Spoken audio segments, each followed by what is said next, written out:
Assalamualaikum warahmatullahi wabarakatuh. Nama saya Nur Farida Amindaryati, NIM 014 dari kelompok 10.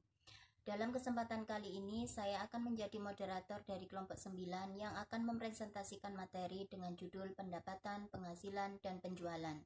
Adapun anggota dari kelompok 9 yaitu Putri Ayu Indawati, Hilaria Suryanti, Robertus Jomi, dan Muhammad Fikri Sedeki. Presentasi pertama akan disampaikan oleh Putri Ayu Indawati. Dipersilakan. Assalamualaikum warahmatullahi wabarakatuh. Nama saya Putri Ayu Indawati, NIM 065. Saya dari kelompok 9 akan menjelaskan pendapatan, penghasilan, dan penjualan.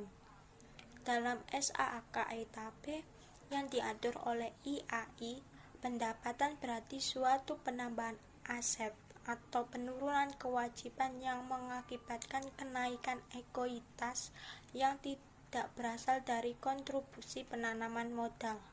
Ruang lingkup pendapatan ini diterapkan untuk sebagai berikut: penjualan barang, pemberian jasa, kontrak konstruksi, penggunaan aset oleh pihak lain yang menghasilkan bunga royalti, dan dividen.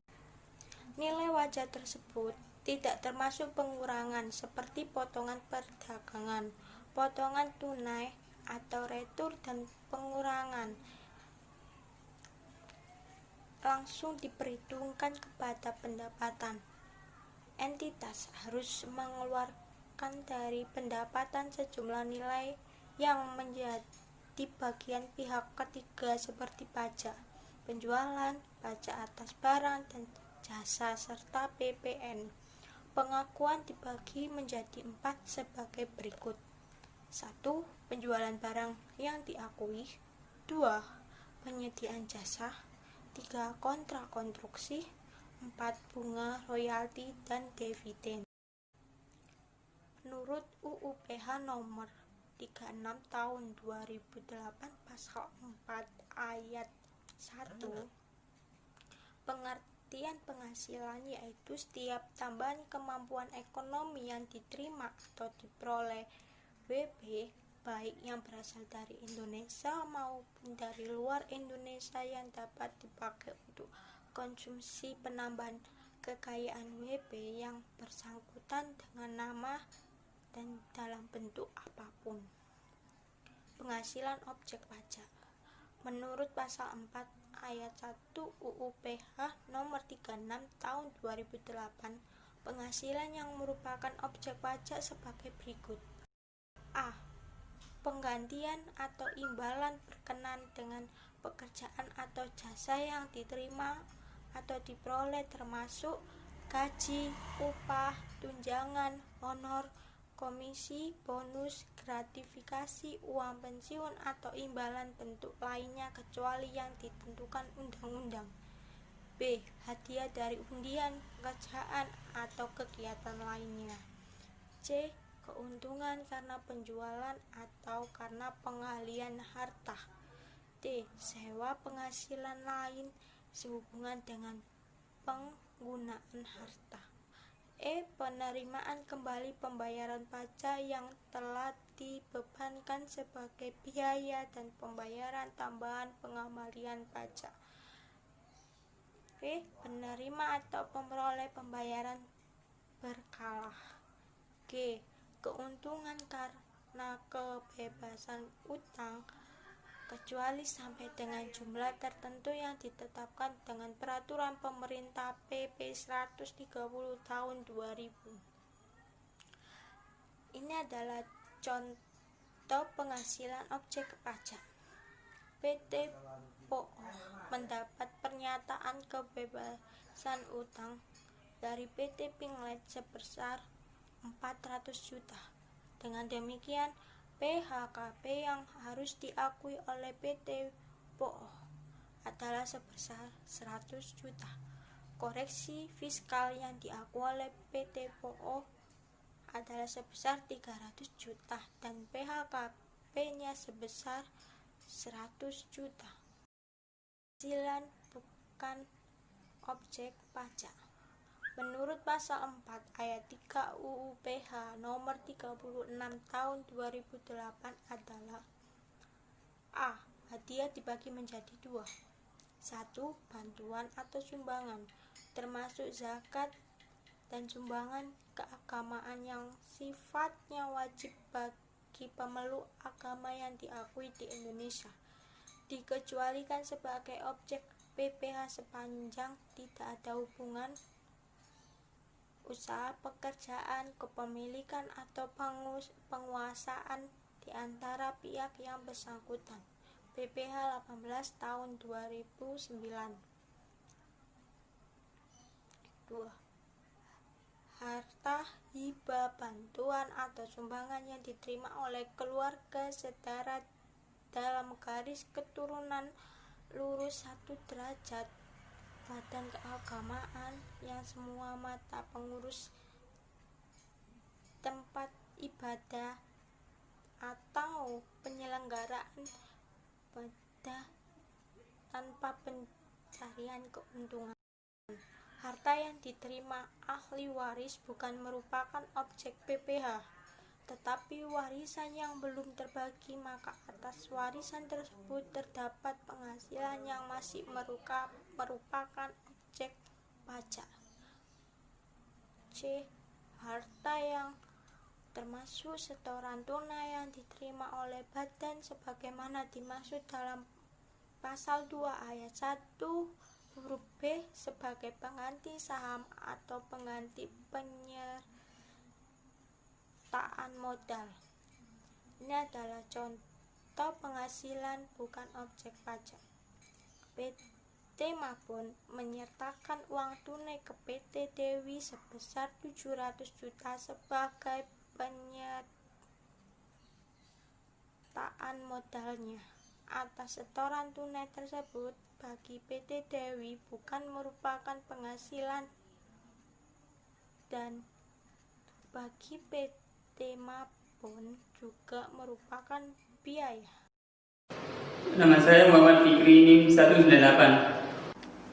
Penghasilan dikenakan pajak. Pengertian pajak yang bersifat final bersifat bahwa jumlah PPh yang telah dibayarkan sendiri atau dipotong oleh pihak lain tidak dapat dikreditkan atau dihubungkan dengan penghasilan lain yang bersifat tidak final dalam perhitungan PPh pada akhir tahun dalam SPT tahunan. Pertimbangan-pertimbangan yang mendasari diberikannya perlakuan tersendiri dimaksudkan antara lain adalah kesederhanaan dalam pemungutan pajak, keadilan, dan pemerataan dalam pengenaan pajaknya serta memperhatikannya perkembangan ekonomi dan moneter. Dengan memperhatikan kemudahan dalam pelaksanaan pengenaan serta agar tidak mudah menambah beban administrasi baik bagi BP maupun bagi Dirjen Pajak, maka pengenaan PPh dalam ketentuan ini dapat bersifat final. Jenis-jenis penghasilan yang dikenakan PPh yang bersifat final disertai peraturan perpajakan adalah 1. Penghasilan dari transaksi bunga deposito dan tabungan serta diskonto SBI sesuai dengan PP 131 tahun 2000 JO KMK 51 KMK 04 2001 tentang PPh atas bunga deposito dan tabungan serta diskonto SBI yang mulai berlaku 1 Januari 2001. Besarnya PPh atas bunga dari deposito dan tabungan serta diskonto SBI adalah A. 20% dari jumlah bruto terhadap WP dalam negeri dan DUT. B. 20% dari jumlah bruto atau dengan tarif berdasarkan perjanjian penghindaran pajak berganda yang berlaku terhadap WP luar negeri. Pemotongan pajak tidak dilakukan terhadap A. Bunga dari deposito, tabungan, dan diskon SBI sepanjang jumlahnya itu tidak melebihi dari 7.500.000 dan bukan merupakan jumlah yang dipecah-pecah. B. Bunga data diskonto yang diterima atau diperoleh bank yang didirikan di Indonesia atau cabang bank di luar negeri di Indonesia. C.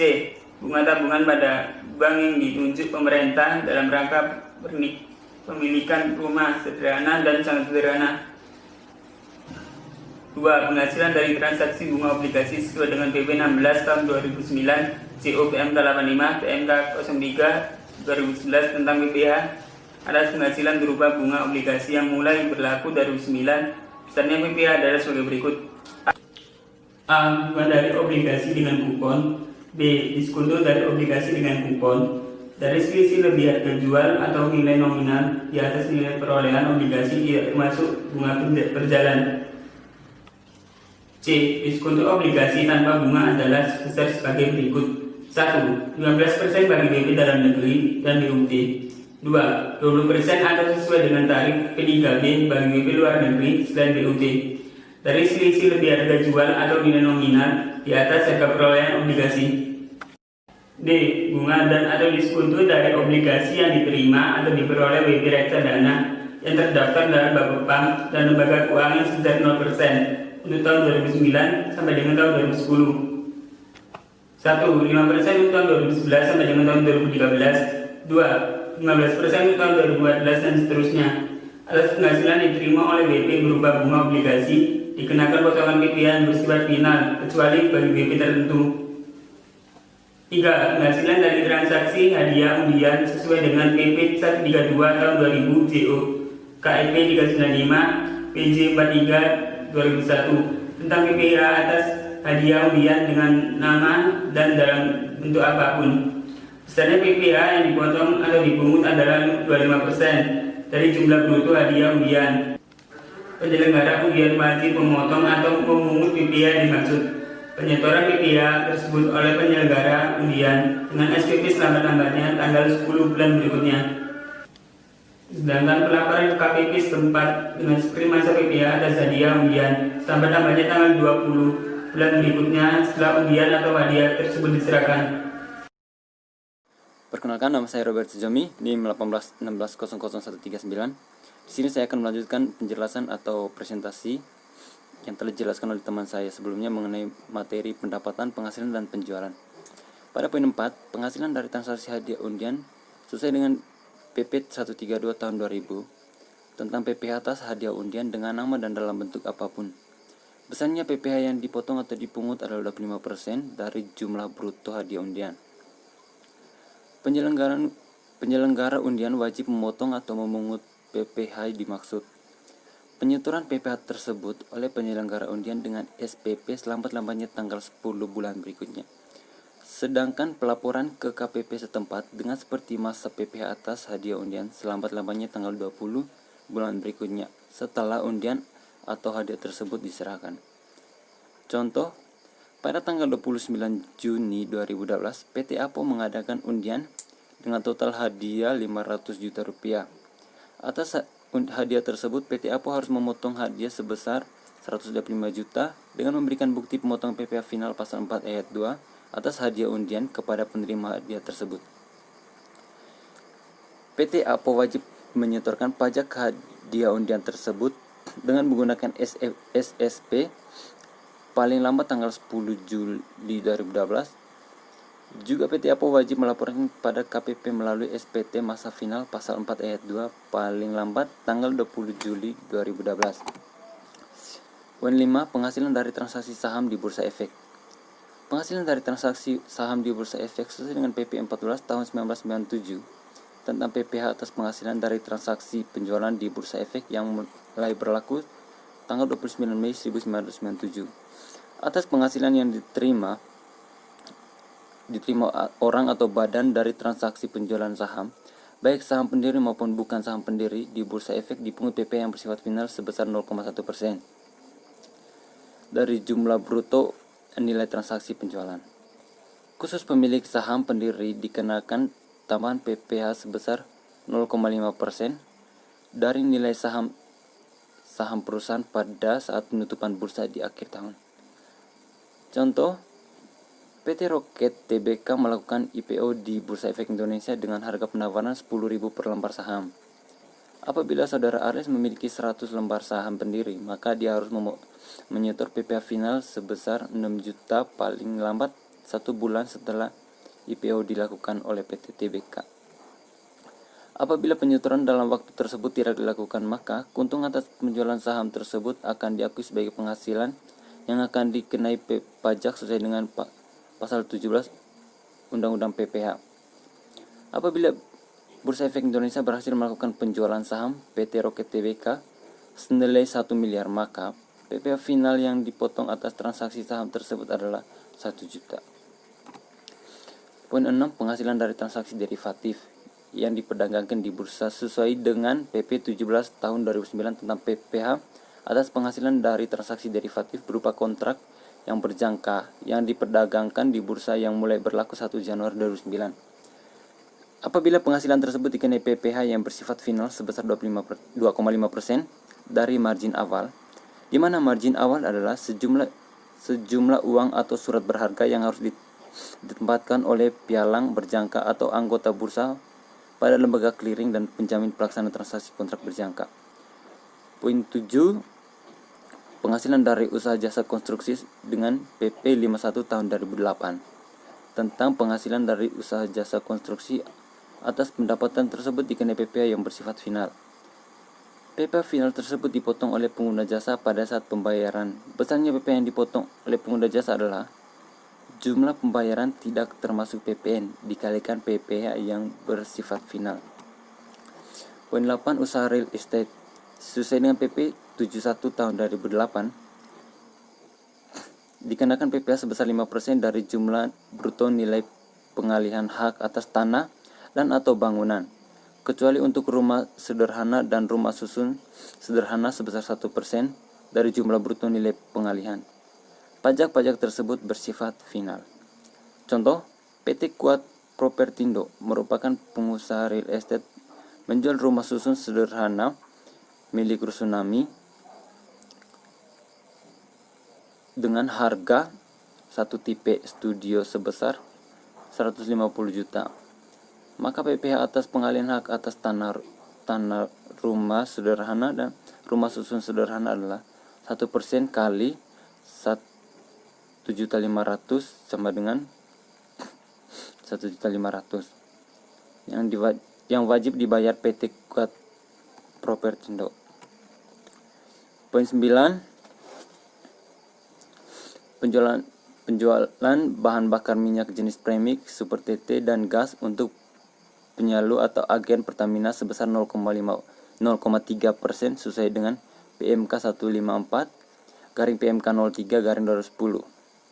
Contoh, diambil dari contoh PPh 23 dibayar di muka PT Didoi. Apabila kondisi PT Didoi adalah agen atau penyalur, maka atas transaksi hasil produksi Pertamina tersebut dikenakan PPh 23 yang bersifat final. Jurnal yang dibuat oleh PT Didoi adalah persediaan solar 100 juta di debit, pajak masukan 10 juta di debit, PPh 23 300.000 di debit, pada kas atau bank 110.300.000 rupiah. Saya Hilaria Suryati, NIM 076. Saya akan menjelaskan beban yang berhubungan dengan pajak penghasilan final dan non-pajak penghasilan. 1. Biaya yang berhubungan dengan penghasilan yang bersifat final sesuai dengan pasal 4 ayat 1 UU PPh. Apabila suatu jenis penghasilan dikenakan pajak dengan sifat yang bersifat final, maka penghasilan tersebut tidak boleh digabungkan dengan penghasilan lain yang dikenakan tarif umum. 2. Biaya yang berhubungan dengan penghasilan yang bukan merupakan objek pajak sesuai dengan pasal 6 ayat 1 UU PPh, bahwa untuk mendapat dibebankan sebagian biaya secara fiksal, maka pengeluaran tersebut harus mempunyai hubungan langsung dengan usaha atau kegiatan untuk mendapat, menagih, dan memelihara penghasilan yang bukan merupakan objek pajak. Dengan demikian, pengeluaran untuk mendapat, menagih, dan memelihara penghasilan yang bukan merupakan objek pajak boleh dibebankan sebagian biaya. Contoh 1. Dana pensiun Alisa yang pendiriannya telah mendapat penegasan dari Menteri Keuangan memperoleh penghasilan bruto yang terdiri dari sebagian berikut. Penghasilan yang bukan merupakan objek pajak sesuai dengan pasal 4 ayat 3 huruf H sebesar 100 juta, penghasilan bruto lainnya sebesar 300 juta, dan jumlah penghasilan bruto 400 juta. Apabila seluruh biaya sebesar 200 juta, maka biaya yang boleh dikurangkan untuk mendapat, menagih, memelihara adalah sebesar 3/4 dikalikan 200 juta sama dengan 150 juta. 2. Bunga atas pinjaman yang dipergunakan untuk memelihara saham tidak boleh dibebankan sebagian biaya sepanjang dividen yang diterima yang tidak merupakan objek pajak sebagaimana yang dimaksud dengan pasal 4 ayat 3 huruf F. Bunga pinjaman yang tidak boleh dibiayakan tersebut dapat dikapitalisasikan sebagai penambah harga perolehan saham. Kesimpulan, menurut akuntansi, pendapatan merupakan penambahan aset yang bukan dari kontribusi penanaman modal, melainkan dari penjualan barang, pemberian jasa, kontrak konstruksi, dan pembagian aset oleh pihak lain. Menurut perpajakan, penghasilan objek pajak menurut UU PPh 36 tahun 2008, pasal 4 ayat 1 adalah hadiah dari undian, keuntungan penjualan, keuntungan karena kebebasan utang, dan lain-lain. Penghasilan bukan objek pajak. Menurut pasal 4 ayat 3 UU PPh nomor 36 tahun 2008, yaitu A. Bantuan atau sumbangan, termasuk zakat dan harta hibah, serta sumbangan dari keluarga sedara dalam garis keturunan lurus 1 derajat. B. Warisan. C. Harta setoran tunai yang diterima badan sesuai pasal 2 ayat 1 huruf B. Penghasilan dikenakan pajak bersifat final. Penghasilan dari transaksi bunga deposito dan tabungan serta diskonto SBI besarnya PPh 20% jumlah bruto terhadap WP dalam negeri dan BUT berdasar tarif P3B terhadap WP luar negeri. Penghasilan dari transaksi hadiah undian sesuai PP 132 tahun 2000 besarnya PPh 25% jumlah bruto hadiah undian. Penghasilan dari transaksi saham di Bursa Efek sesuai PP 14 tahun 1997 besarnya PPh final 0,1% jumlah bruto transaksi penjualan dan tambahan PPh 0,3% khusus pemilik saham. Penghasilan dan transaksi derivatif sesuai PP 17 tahun 2009 besarnya PPh final 2,5% dari margin awal. Penjualan bahan bakar minyak jenis premix, super TT, dan gas besarnya PPh 0,3%. Beban PPh final dan non-PPh 1. Sesuai pasal 4 ayat 1 UU PPh, jika penghasilan dikenakan PPh final, maka penghasilan itu tidak boleh digabungkan dengan penghasilan lain yang dikenakan tarif umum. 2. Sesuai pasal 6 ayat 1 UU PPh, bahwa pengeluaran untuk menagih dan memelihara penghasilan yang bukan objek pajak boleh dibebankan sebagai biaya. Presentasi dari kelompok 9 untuk sesi tanya jawab akan dilanjutkan pada diskusi di Firlanda. Sekian dan terima kasih. Wassalamualaikum warahmatullahi wabarakatuh.